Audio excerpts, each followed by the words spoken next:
En la primera visita oficial al Parc Nacional d'Aigüestortes, Espot, el president de la Generalitat, José Montilla, ha destacat la importància del turisme com a motor econòmic de Catalunya.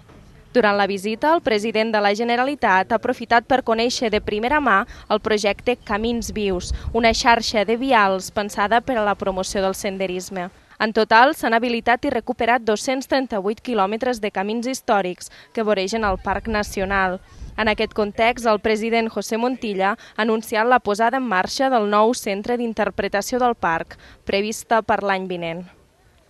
El projecte que es començarà a executar l'any que ve del nou centre d'interpretació que s'ubicarà a Espot i per tant també veure directament com es pot gestionar un espai preservant la seva biodiversitat, preservant el patrimoni que és de tots i a la vegada fent-lo compatible amb un desenvolupament